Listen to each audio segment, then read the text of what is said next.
Daniel, muchas gracias por esta conversación nuevamente con Bloomberg Línea. Un gusto saludarte. La verdad que feliz de estar aquí. Gracias por el espacio. Hace un ratito que no nos veíamos, entonces siempre un gusto platicar contigo. Totalmente. Daniel, yo quiero empezar preguntándote sobre esa visita a Estados Unidos.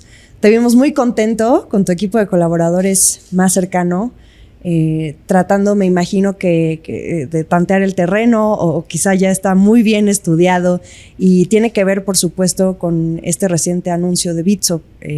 Pero también preguntarte concretamente ¿a qué le apuesta Bitso exactamente en el corto plazo? Mira, en Estados Unidos está pasando algo muy interesante. Hay presidente nuevo que lleva en poder un poquito menos de 9 meses.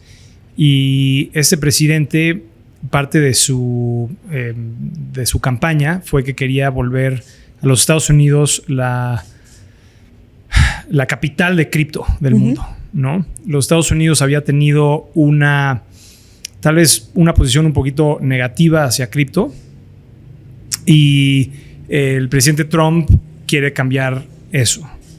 Y cuando pues nosotros lo vemos siempre, ¿no? Cuando un candidato va a campaña, siempre pues está lo que dice en la campaña y lo que luego hacen. Lo que realmente pasa. Exactamente, lo que realmente pasa. Y lo que fue súper interesante para nosotros en la industria ha sido ver que esas promesas que hizo Trump en campaña las está volviendo realidad. Y hoy en día en Estados Unidos estás teniendo una cosa que se llama el Genius Act, que ya pasó, son leyes que ya pasaron el Congreso y el Senado, entonces todo un acto que está vigente. Y este es todo una serie de leyes que gobiernan a las monedas estables, estas cosas stablecoins.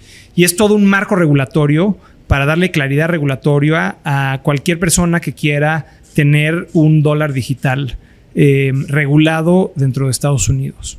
Y esto es súper importante porque esa claridad regulatoria de uno de los países más importantes del mundo pues es algo que impulsa muchísimo a la industria. Y no solamente es el Genius Act, ellos también están trabajando ahora en algo que se llama el Clarity Act. El Clarity Act ya pasó el Congreso y ahora está en el Senado, o no me acuerdo si al revés, perdón. Pero el Clarity Act es que regula básicamente otras compañías como wallets, como exchanges, etcétera, etcétera. Y la verdad que los marcos que están platicando los americanos, nosotros los vemos pues con muchísimo entusiasmo, porque siempre hemos visto que cuando hay claridad regulatoria en estos modelos en donde previamente no sabía cómo o de qué manera hacer algo, normalmente las industrias crecen de manera muy importante, y la expectativa que nosotros tenemos es que hay una oportunidad muy grande que tienen los Estados Unidos para realmente seguir atrayendo capital. Muchos de los inversionistas que están convencidos de que hay que invertir en esta industria estaban saliendo a invertir ese dinero fuera de Estados Unidos, y ahora hay una cantidad de inversionistas que están corriendo para regresar a invertir dentro de Estados Unidos por esta oportunidad que están viendo. Y la verdad es que para nosotros no es diferente, ¿no? Para nosotros como empresa tenemos la capacidad, tenemos la opcionalidad de invertir en diferentes lugares, y es la verdad que mucho más fácil tomar una decisión de inversión cuando hay un marco regulatorio que es claro, o cuando hay un apetito de una jurisdicción de atraer esa inversión, dándole claridad a las reglas del juego, a los jugadores, etcétera. Y la verdad es que para nosotros fue muy interesante porque a nosotros nos mandó llamar la Casa Blanca. Nos mandó llamar la Casa Blanca porque ellos ven el rol que nosotros estamos jugando en México y en América Latina. Y una de las cosas que yo platicaba hoy es pues el poder de cripto de no tener fronteras. Y los americanos se han dado cuenta de esto, se han dado cuenta que es una industria que, si bien puede estar regulado en Estados Unidos, al final del día es una industria que borra mucho las fronteras. Y entonces en ese aspecto ellos nos han pedido que si podemos darles comentarios a toda esta regulación secundaria que ahora se está generando del Genius Act y que en algún momento se dará del Clarity Act. Y la verdad que para nosotros que nos invite la Casa Blanca y que nos inviten a dar opiniones de la regulación que ellos están pensando, que mucho de eso tiene, como te decía, un componente fuera de Estados Unidos, la verdad que es increíble de que te abran las puertas, que te quieran escuchar, que quieran platicar, etcétera. Y para nosotros, Estados Unidos hoy en día pues muestra una oportunidad importante de invertir. Y no tengo nada que compartirte más al respecto de eso, más que decirte que cuando tienes una jurisdicción como ellos, que son tan importantes y que le quieren dar tanta claridad a esta industria, como empresa, pues el apetito a invertir te crece a tenerlo que hacer en una jurisdicción en donde no hay reglas claras o donde tal vez las autoridades no quieran darle la bienvenida de la misma manera, ¿no? Creo que esto que mencionas de la claridad regulatoria me hace pensar cómo están en este momento entonces esos otros países en donde hoy Bitso tiene presencia, que sería México, Brasil, Argentina, El Salvador. ¿Será acaso que en el caso de México este asunto de la claridad regulatoria está completamente perdida, sepultada, no existe, porque no hay la apertura que una compañía como Bitso requiere para poder expandirse y desarrollar todos los productos que busca? Definitivamente te diría que, o sea, no está muerta. Nosotros platicamos con la autoridad y la autoridad está muy consciente de que es una industria. Todas las autoridades, la Secretaría de Hacienda, la CNBV, el Banco de México, o sea, todos están viendo que los americanos lo están regulando. Yo creo que esto va a acabar en el USMCA, en el TEMEC. Yo creo que los americanos ya se dieron cuenta que esto, como te decía, no es algo que solo puede vivir en una burbuja dentro de Estados Unidos.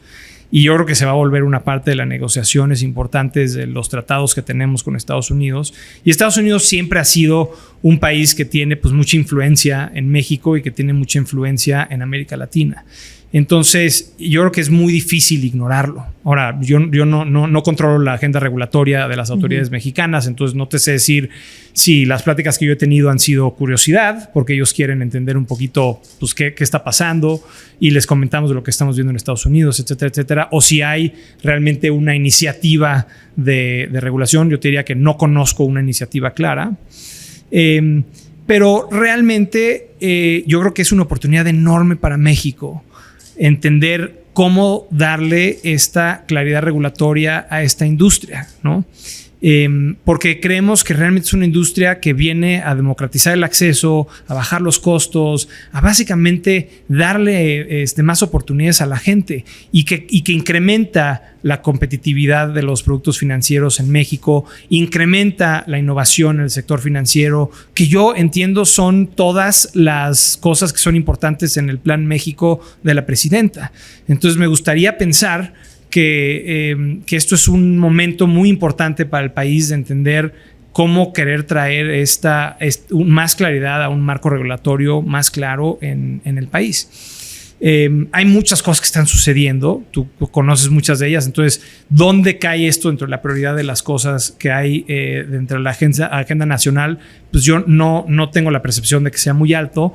Pero yo creo que un rol que nosotros tenemos como compañía es esa educación, ese acompañamiento de la autoridad y tratar de que se logre avances en materia de regulación, porque para nosotros es increíblemente importante, pero no solo creemos que es importante para nosotros, yo creo que ya no hay de otra. Los bancos en Estados Unidos ya lo están adoptando, bancos en Europa están lanzando sus stablecoins. En México hay esta política de que tiene que haber una sana distancia. Y esa sana distancia pues empieza a romper cuando todos los bancos corresponsales de los bancos mexicanos pues ya todos tienen sus proyectos de cripto. Entonces pues ya no hay una separación entre el mundo cripto y el mundo financiero, ¿no? Por lo menos no en Estados Unidos, y eso solamente va a seguir creciendo, y yo creo que es algo que nada más no se puede ignorar. Y al revés, yo creo que hay que abrir el discurso y platicar y ver cómo lo hacemos para que esto crezca, y que crezca de una manera muy responsable, pero que crezca y que nos beneficiemos de las cosas buenas y que tengamos marcos regulatorios para mitigar las cosas malas, que es exactamente lo que vemos en estos marcos regulatorios que se están haciendo en Estados Unidos, porque le han metido mucho coco a mitigar los casos de mal uso de cripto que pues han existido en el pasado, pero que no son la razón por la que yo estoy construyendo esta empresa y por la que miles de millones de dólares se están invirtiendo en esta tecnología y en empresas como la nuestra, porque Porque lo que vemos es que hay casos muy, muy positivos para construir hacia adelante, ¿no? Bueno, ahora en esta última parte de tu respuesta ya no se me hace tan descabellado que una industria como en la que está Bitso pueda estar realmente en la mesa de negociaciones, bueno, de revisión del acuerdo comercial de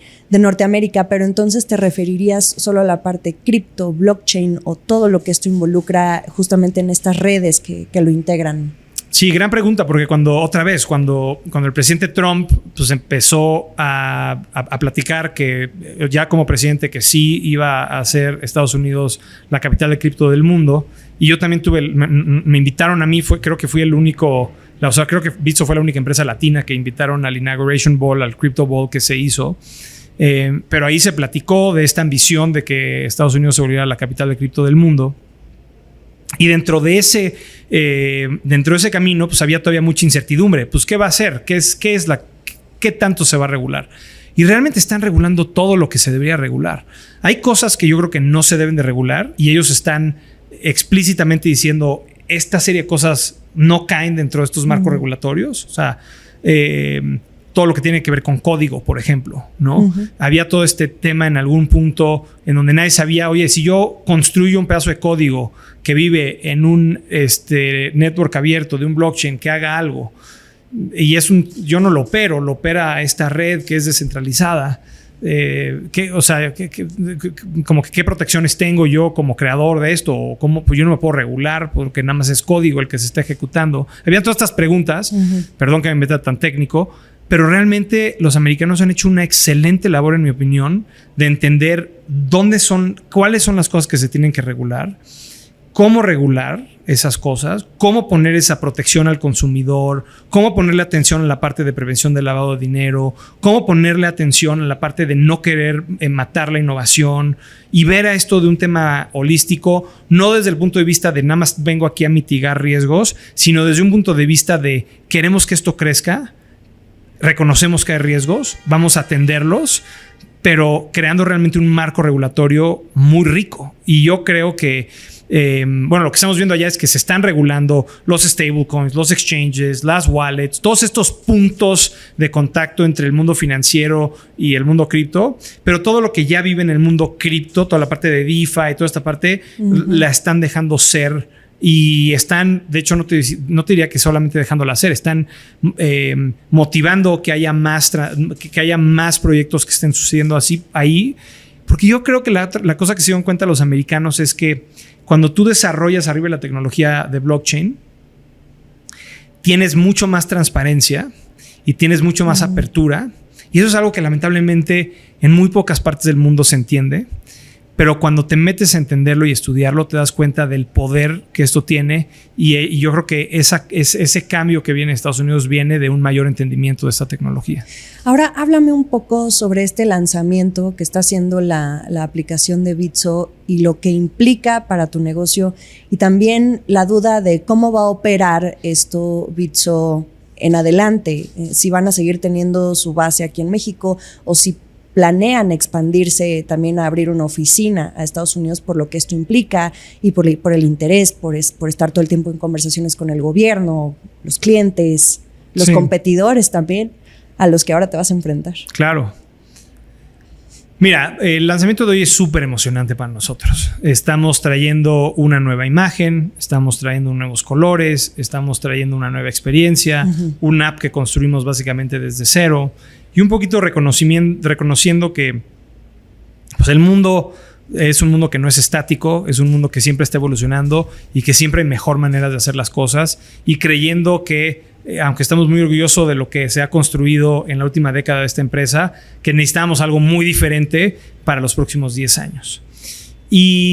Y entonces eso es un hito para nosotros increíble poder venir hoy y como que presentar toda esta nueva imagen, estos nuevos colores y estos nuevos productos, ¿no? Ahora, o sea, no te digo, no tengo nada que comentar sobre si va a haber una expansión a Estados Unidos, etcétera, etcétera, por el momento. Pero lo que sí te diría es que lo que estamos viendo alrededor del mundo es una convergencia entre el mundo cripto y el sistema financiero tradicional. Y yo creo que ahí es en donde tenemos que empujar, y mucho de lo que estamos haciendo es tratando de empujar para que exista esa convergencia y para que pueda existir esta capacidad de que estos mundos no solamente convivan, pero sino que se aproveche las cosas buenas de cada uno para hacer algo que todavía sea mejor para el consumidor, que sea más fácil de utilizar, con mejores costos, con más acceso, etcétera, pero que al mismo tiempo también logre que lo mejor de cripto se una con lo mejor del mundo tradicional financiero y que juntos sean una combinación muy poderosa. Bueno, la atención hoy por hoy está en este lanzamiento que se hace para el mercado estadounidense. Sin embargo, ¿qué sigue entonces para los otros mercados? ¿Cuál es el estatus hoy en México, en Argentina, en Brasil y en El Salvador incluso, donde pues evidentemente hace un par de años iniciaron activamente? ¿Cómo ha ido evolucionando esa presencia de Bitso en este país? Si algo ha cambiado con el gobierno del presidente Nayib Bukele, ¿qué es lo que tienes que decir al respecto de esos otros negocios? Sí, o sea, hoy en día Bitso opera en México, en Argentina, en Colombia, en Brasil, y tenemos pequeñas operaciones en El Salvador.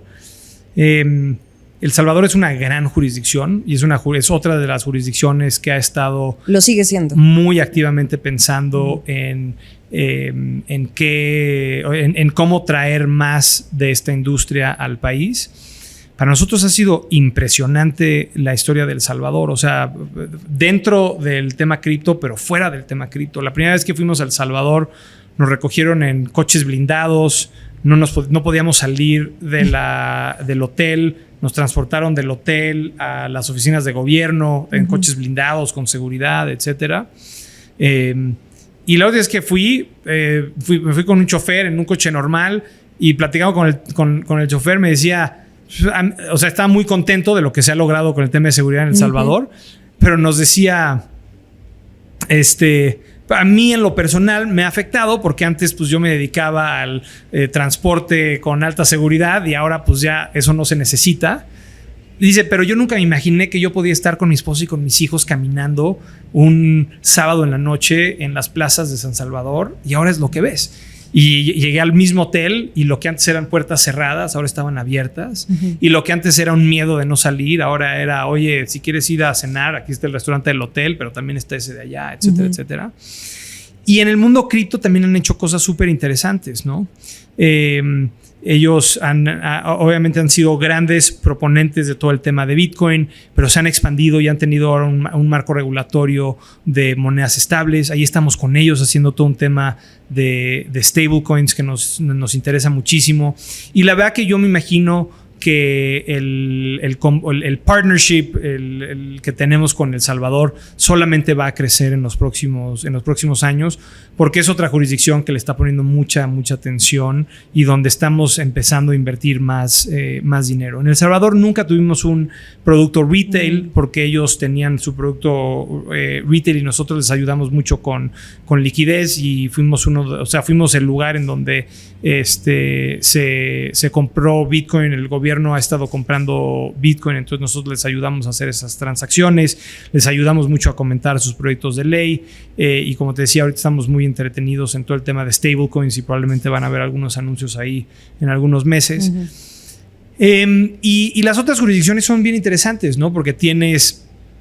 el tema regulatorio es diferente en cada una de ellas.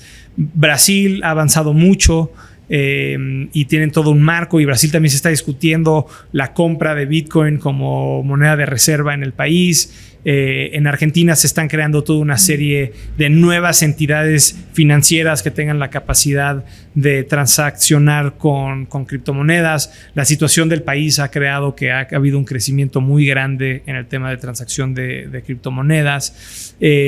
Colombia avanzó mucho, luego retrocedió un poquito, ahora están volviendo a retomar los temas.